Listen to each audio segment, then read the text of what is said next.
You know, we're studying truth all month, and so in addition to the Pentecost story that Marlon told, I want to also share with you the story that was told at 10 o'clock, at the 10 o'clock service, to illustrate a little bit about the problem of truth. This story is called Six Blind Men and an Elephant, and it's a Jain and a Buddhist and a Sufi Hindu teaching story. It comes to us from India.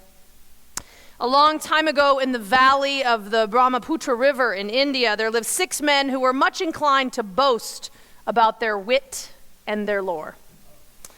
They would boast. You don't know anybody like that, do you? Anybody who boasts? They were no longer young. That meant they were old. And they had all been blind since birth. And they would compete with one another to see who could tell the tallest story. Now, one day, they fell to arguing. You know about that, right? The object of their dispute was the elephant.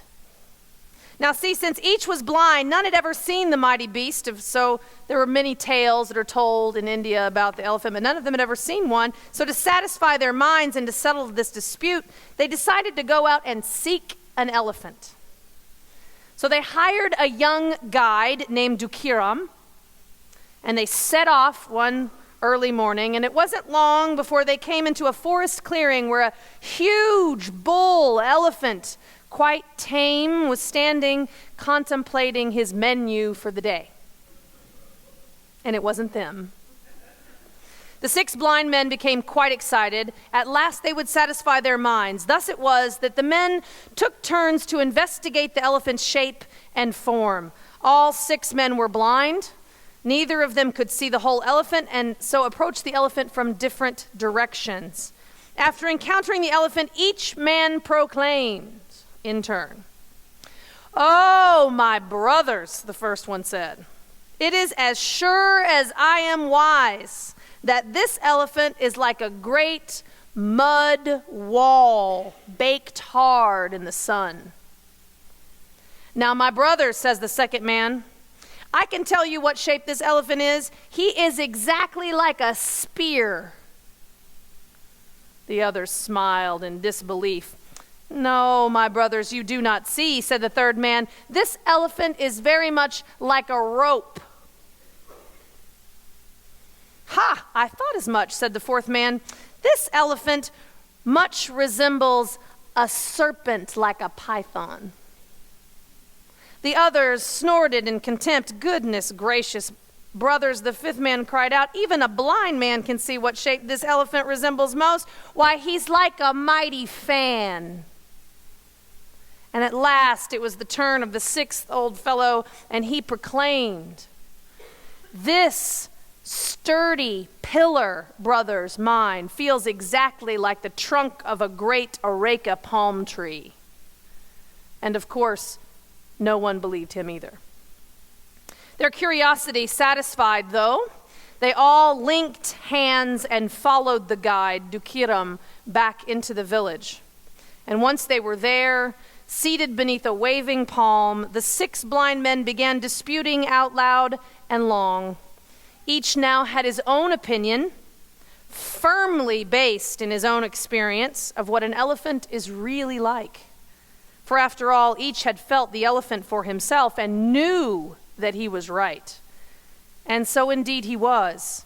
For depending upon how the elephant is seen, each man was partly right, though all were in the wrong. When I first heard that version of the blind man and the elephant, my gut reaction was, I wanted to scream out like a crazy person in a movie theater. Why don't you just ask the guide about the elephant?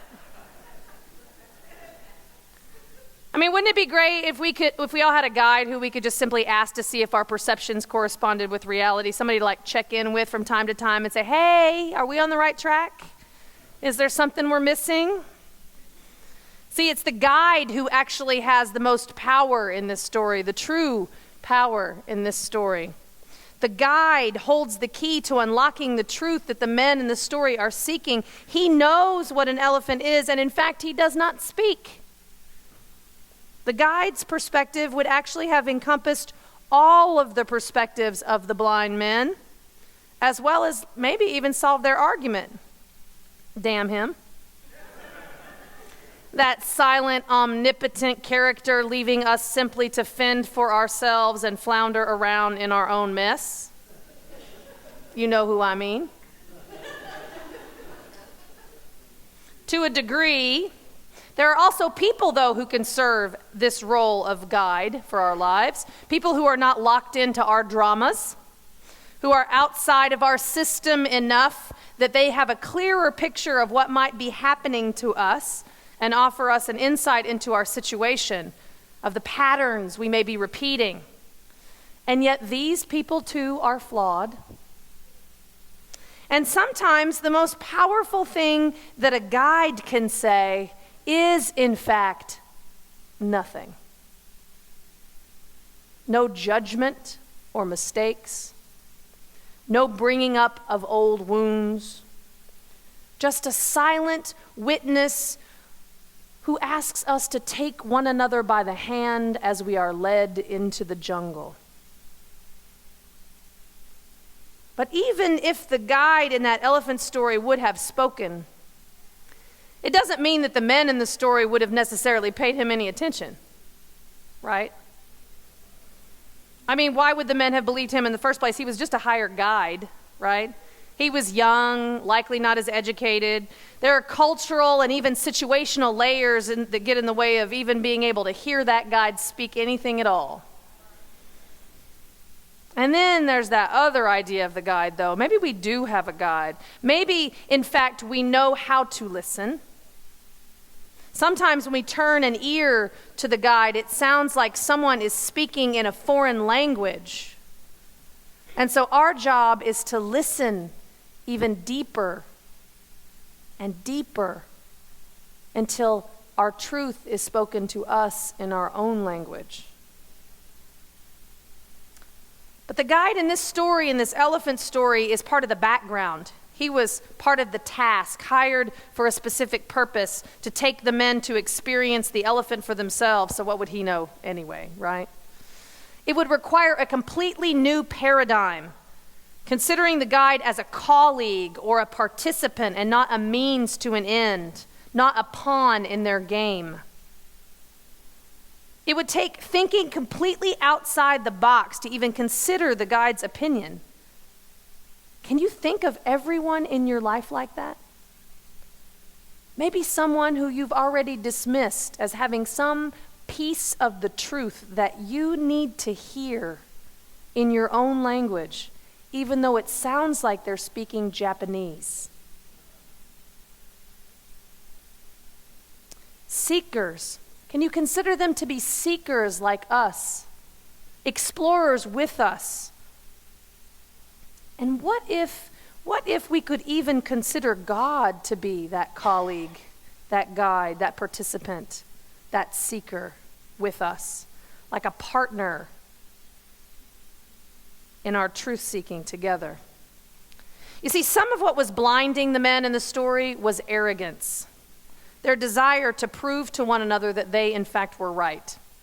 These men were all in a silo. They were 6 very similar men of similar age, with similar life experiences, all blind since birth, seeking truth without seeking difference outside of their own immediate context. Right? So even if the men had not been blinded by arrogance, even if they had all simply collaborated their experiences of the elephant, spent some time trying to understand one another instead of trying to convince, sought their truth in love in their little silo, they could have at least co-created an approximation of an elephant among themselves, a patched together picture of a mud wall, a spear, a rope, a snake, a fan, and a palm tree. And even then, they would need to stay open to the possibility of more information. An elephant, of course, is more than their combined perceptions added together like a math problem. It's bigger than the sum of its parts. And so is truth. And yet we can't simply put off our lives, put off our actions until we have all the information. Because we never have all the information. So we must act in the meantime, gather as many perspectives as we can, and risk putting our ideas into the world while still leaving a space, a placeholder for our likely error. It's like a leap of faith, right? That is our lot in life. It is this cycle of hypothesis and hope, and then humility and humbleness, and hypothesis and hope, and humility and humbleness. Or call it courage and connection, then correction and compassion. Courage and connection, correction and compassion. The closest we can actually arrive to truth is, in fact, that patched together, co-created image of the world.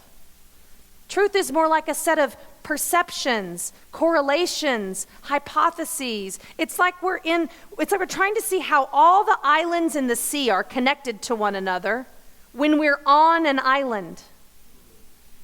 We need a bird's eye view, right?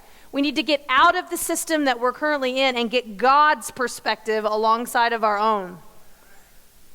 And we need one another to help us do that. You see, the closest we can actually get to truth is, in fact, probability. Because as observers of the world, even as scientists or mathematicians, historians, even physicists, we cannot get entirely off of our own island. But we can build some bridges. We can build some bridges to other islands and meet some people along the way, make some friends with strangers. We cannot get entirely off our own island, and so we have to leave room for our own error, even in areas of our lives where we feel completely certain, even with our most fundamental assumptions. It means we have to hold on to what we think of as truth loosely and prepare to reconsider, adapt, adjust, shift, dance, include broader and broader perspectives. So what does it mean? What does it look like to be stuck on our own island? I want to give you an example of a pretty fundamental American cultural assumption that I'm ready to let go of, and you might be too today. How many of you believe that drinking milk is good for your health? You grew up drinking several glasses of milk. Your mother said you need to drink. Hi, I want you to see. I want to see how many people really for sure. Okay.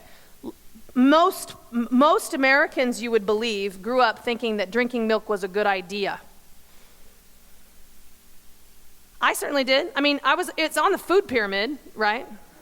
Oh, and then we threw the food pyramid out, right? We have the healthy eating food plate.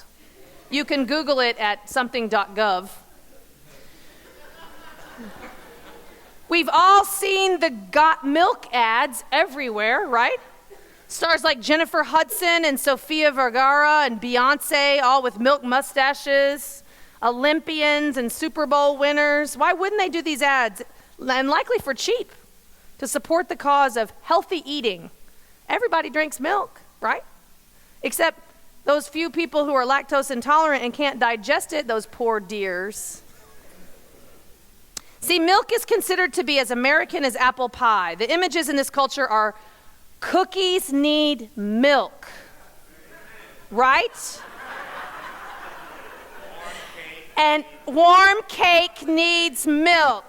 Pie needs milk, right?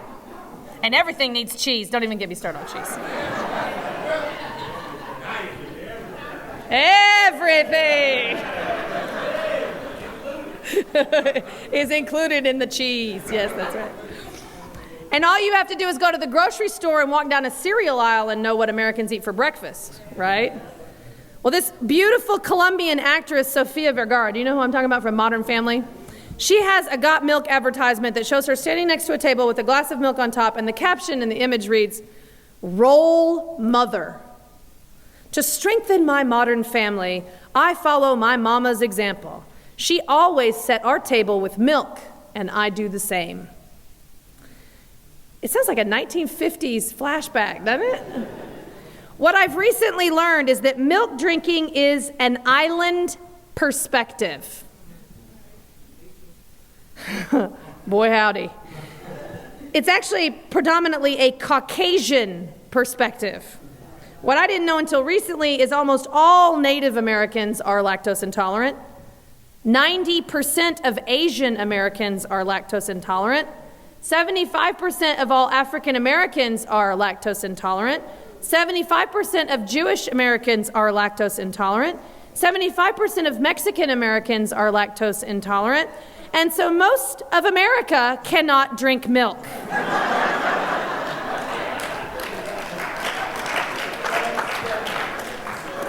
So it actually turns out globally that only 35% of the world can tolerate cow's milk. 35%. And most of that group is Caucasian. So it's not actually American at all to drink milk, if you include anyone other than Caucasians in the definition of American. The standard that has permeated our country's school lunch system and government recommendations is based on 35% of the world's population's influence on policy, production, and practice. And then there's the intertwining of the milk production in this country and government funding, and that is another sermon, it's another reason, and it's another sermon, so we won't go there. But milk is good for you is indeed a closed system perspective. And milk ads would have you believe that this is not in fact true, since they seem to be focusing a lot on people of color for their ads. Like my showing you Beyonce with the milk mustache is going to make you less lactose intolerant.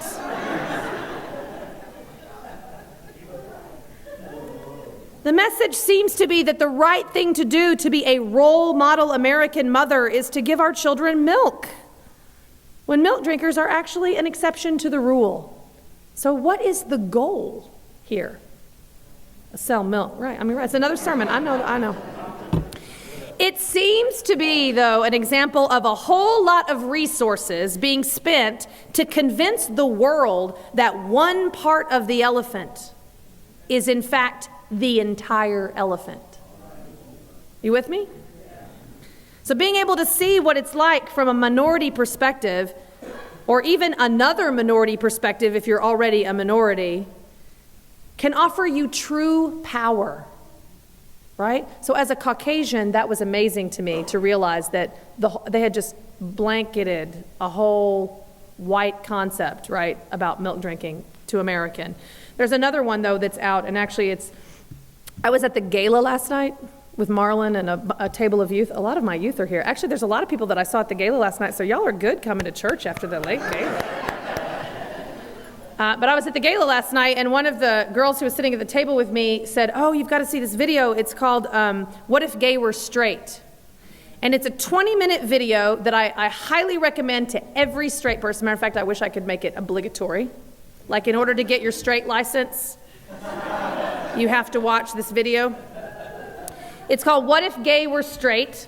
And it's a beautiful video that shows the birth of a young girl into a lesbian family, and everything that is gay is normal. So you see couples, male couples and girl couples, and when the kids are playing, they say, "Oh, let's play house. You can be the mommies, and and we'll be the kids, and you can tell us what to do," or "You can be the daddies, and we'll be the kids. You can tell us what to do." And the little girl, after she went to her uncle's wedding, of course, a gay wedding, she was the ring bearer, and she fell in love with the flower boy.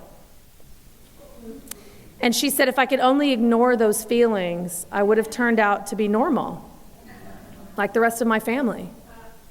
It's very powerful to watch. And then they show the kids interacting and trying to negotiate play together. And they're doing this, "Okay, we'll be the mommies, we'll be the daddies, and you can be the kids, and we'll tell you what to do, blah, blah, blah." And the little girl says, "I know, how about Johnny and I be the mommy and daddy, and you two can be the kids?" What? Julia likes boys, Julia likes boys. And it just follows her whole life through the trajectory. It's very powerful, 20 minutes. It's on my Facebook, and we'll put it on the All Souls Facebook too. Yes, so you can get to it. But the idea of taking a completely opposite perspective of what is normal to you to shake things up a little bit can actually make you see the world in other areas very differently too. That's my point, right? And actually, one of the most important questions that we can ask ourselves is, When are we trying to convince another person that the part we're experiencing is the whole? When we're trying to say, look, an elephant is a fan. And you're like, no, it's a trunk. It's a snake, right? So when are we trying to convince another person that the part we are experiencing is the whole? And all they hear is gibberish, is that right? Or can we connect to this deeper understanding of what matters most? Connect to the person and our purpose and take the view from above, listening deeply for our own language and the stories and the tales that the other person is trying to tell us. We should consider, are we making room for another person's perspective? Is the one thing in common that we might all actually have is that we're wrong? I'm just saying. I mean, doesn't that take you back to humbleness, right? Correction. But paying attention to the lenses through which we examine the world, paying attention to when we substitute our own perception of the world for the world itself, can help us to get closer to truth. The world, I'm here to tell you, is just out there. It just is. Just like I would say, God just is, right? It's neither right or wrong. Life is neither right or wrong, good or bad. It just is. What is true exists in our description of that world as we experience it, right? What is true? Say that again, I will. The world is just out there, all right? It's neither right or wrong, good or bad. What is true exists in our description. Let me even fair to say, Miss Carmen, story. It is. It's about the story that we tell about what we experience, right? No one has a monopoly on the truth. No one. And the older I get and the more people I meet and the more people who are different than me and the more perspectives that I hear, the clearer and clearer I am about this. And if you are a hard and fast, logic-bound person, buy me a glass of wine and I'll blow your mind about how you're making assumptions.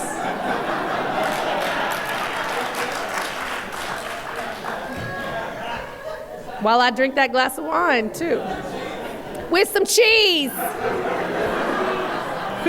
With some good cheese. No one has a monopoly on the truth. And so when someone is coming at you saying, the elephant is a rope, you can say, oh, you know, I really think it might be more like a fan. Can we talk about how those two things might work together? Right? The way in which we experience the world changes over time. It changes the more information that we're given. It changes the more we're willing to risk being in relationship with people who are different than us. The error that we so often make in describing the world and relating it to one another is so beautifully described by this blind man in the elephant story. It's mistaking our description of the world for the world itself. Right? Our map of the land for the land itself. Now, understanding how we do this helps us uncover our own frame of reference.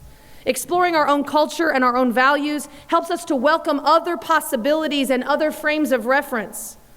True power comes from seeing difference not as a violation, but as information. Right? Not as a violation, but as information. Our own culture can be difficult to see. It's like asking a fish about the water that we're swimming in, right? It's so obvious that it's assumed, that it's only revealed to us then when we encounter someone really different than us and we're forced to question our own assumptions, right?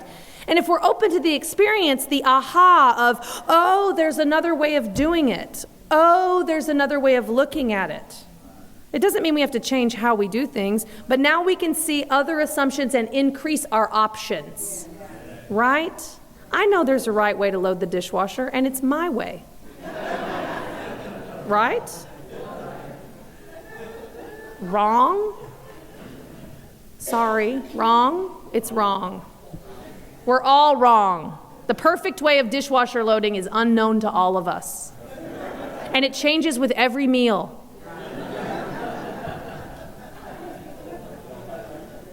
When we change the game from who is right and who is wrong to this is how I see it, this is how I understand you see it, am I right? And this is why, seeing both sides, I am making this choice.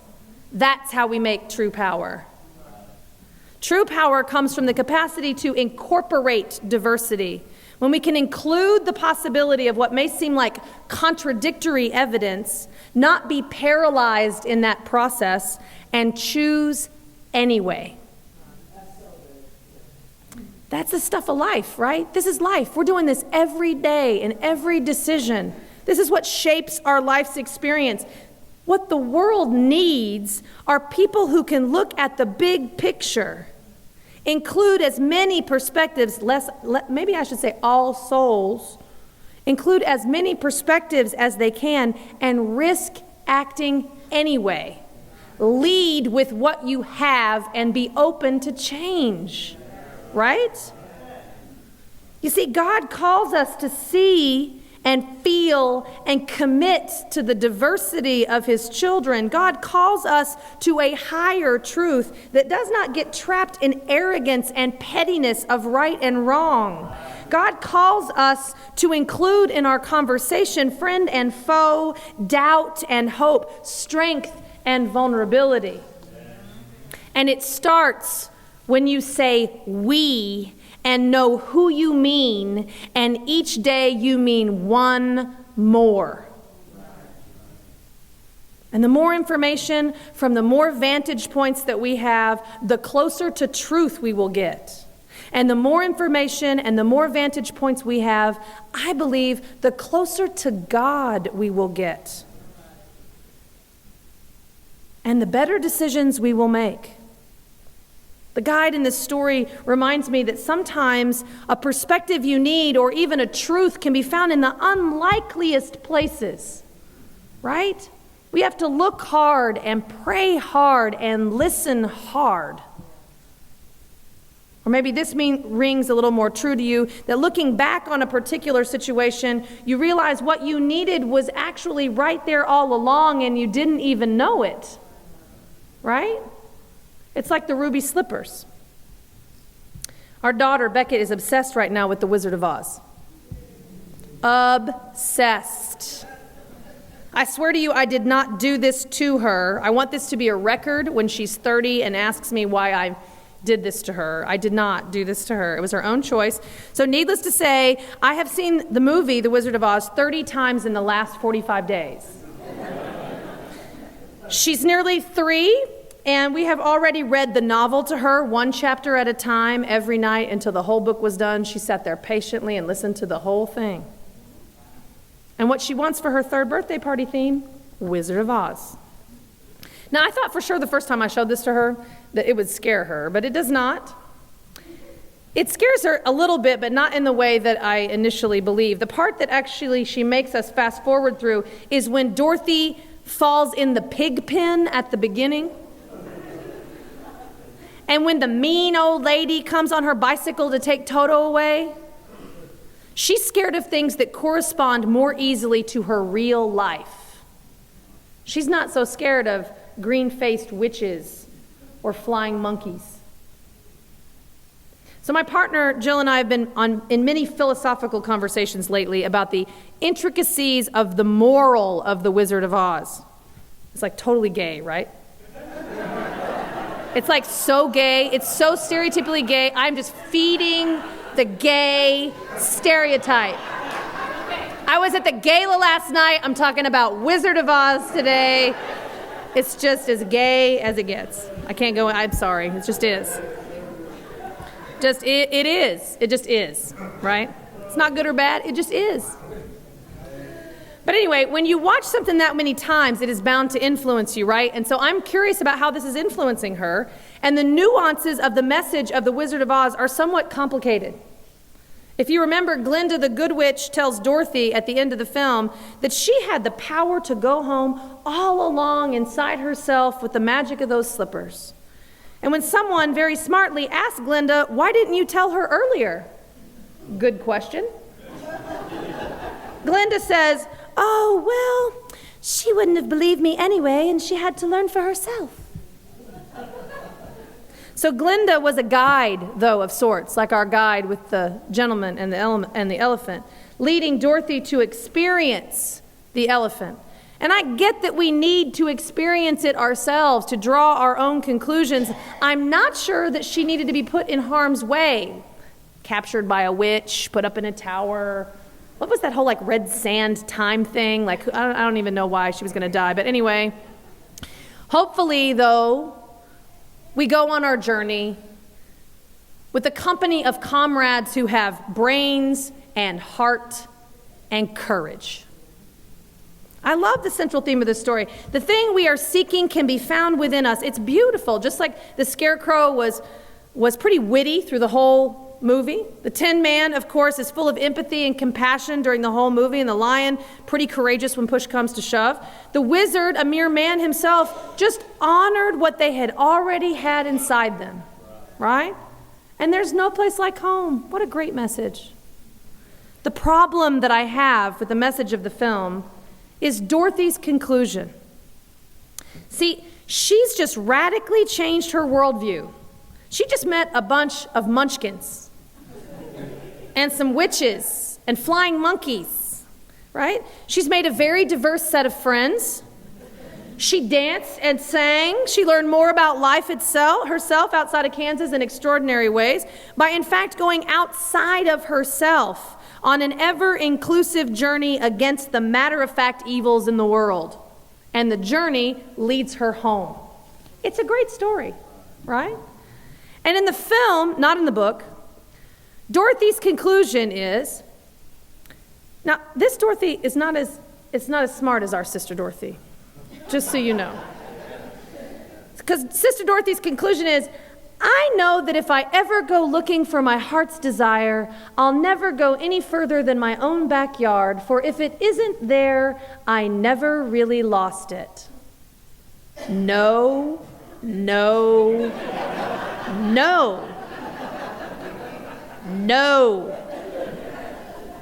She had to go on the journey. She just doesn't get it. She missed the point, right? It sounds so 1950s or 1939, whatever. Because the book doesn't do that, right? But the film, that's what happened. I don't understand it. But I do understand she had to go on the journey. She had to get outside of herself in order to understand herself better. If she'd never left, she wouldn't have learned a thing. And even though there's no place like home, home is better, and we experience it differently and are enriched by it when we have left and returned, right? We have a better understanding of the world when we get out of our comfort zones, team up with a diverse group of folk, and sing and dance our way along the journey. Sound familiar? We're doing a lot of that here, aren't we? A diverse group of folk teaming up with a diverse group of folks, singing and dancing our way along the journey. Because see, it is in our free religious tradition where we invite you to explore the diversity of religious propositions as a means to deepen your understanding of the value of your own. That idea of Acts 2, the first church being a multicultural one, we need to get back to that. Because the reality is, for some reason, we've got the Tower of Babel story going on right now, and not the Acts story, not the Pentecost story. And the story we need is the Pentecost story. That Tower of Babel story was about arrogance, very much like the blind man and the elephant. And so in our free religious tradition, we want you to explore diversity. We value diversity. We value diversity and your freedom to choose. The cost of religious silos is, in fact, mistaking the piece of the whole for the whole itself. Seeing the elephant as the mud wall or the snake or the spear or the rope or the palm. Confusing one description of religious experience as the only factual one. That is a religious silo. It makes wars happen. It makes enemies out of people. We need God's perspective. Because there are religious people all over this world who are confusing the map of the land for the land itself, who are worshiping the word in a way that I don't think was intended, who are confusing the idol for the God.